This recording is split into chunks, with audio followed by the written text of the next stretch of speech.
हम में से कई लोग तनाव के शरीर पर पड़ने वाले प्रभावों से परिचित हैं, जैसे सिर दर्द, पेट में गड़बड़ी, बदन दर्द और थकावट। लेकिन हमारे सबसे कीमती संसाधन पर तनाव का असर, हमारा मस्तिष्क। तनाव में मस्तिष्क पर क्या होता है और हम इसे कैसे संभाल सकते हैं?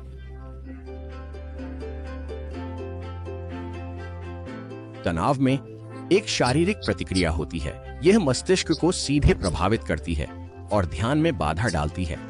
यह प्रतिक्रिया हमें दोस्तों और सहकर्मियों से दूर करती है। यह हमारे रिश्तों में तनाव लाती है। आपको याद होगा कि मस्तिष्क की कोशिकाएं संवाद के लिए न्यूरोट्रांसमीटर का उपयोग करती हैं। तनाव में कॉर्टिसोल नामक हार्मोन रिलीज होता है। यह न्यूरोट्रांसमीटर के कार्य को बाधित करता है। इससे मस्तिष्क की कोशिकाओं का संवाद कठिन हो जाता है।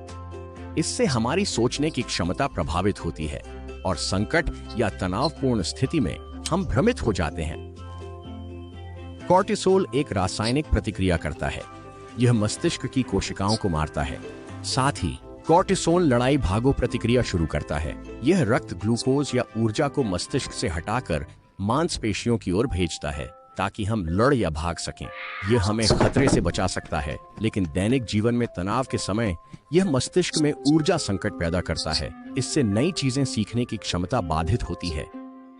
सौभाग्य से तनाव कम होने पर यह प्रभाव उलटे जा सकते हैं। मस्तिष्क पर तनाव का असर। ऐसा लग सकता है कि समाधान मन को आराम करने के लिए कहना है। दुर्भाग्य से मस्तिष्क को खुद को आदेश देना मुश्किल है। उदाहरण के लिए, मन को सोने को कहना। अक्सर हमें पर्याप्त नींद नहीं मिल पाती। हार्वर्ड विश्वविद्यालय के शोध से पता चला कि दिमाग को मजबूर करना काम नहीं करता। तनाव को प्रभावी रूप से प्रबंधित करने और मन को शांत करने का एक व्यावहारिक उपाय मौजूद है। श्वास लेना, क्योंकि श्वास और भावनाओं के बीच सीधा संबंध होता है। यूरोपीय शोधकर्ताओं ने उन लोगों का अध्ययन किया जो गुस्से की फिल्में देख रहे थे, उदासी और खुशी।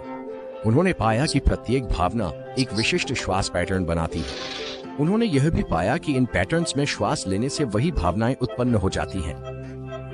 यह दिखाता है कि हम अपनी श्वास से भावनाओं को बदल सकते हैं। इसलिए केवल भावनाओं से अभिभूत होने के बजाय हम उन्हें श्वास तकनीकों से बदल सकते हैं। कई स्वतंत्र अध्ययनों से यह सिद्ध हुआ है कि सुदर्शन क्रिया श्वास तकनीक या SKY प्रभावी तनाव प्रबंधन उपकरण है।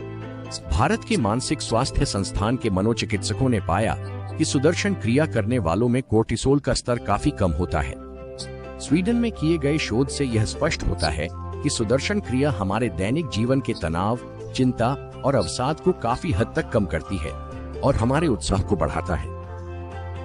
यह मानक एंटी डिप्रेसेंट दवा जितना प्रभावी है। इसके कोई साइड इफेक्ट नहीं है। यह जेब पर भी कम भार डालता है। सुदर्शन क्रिया हमारी क्षमता बढ़ा सकती है। यह मस्तिष्क को बेहतर बनाती है।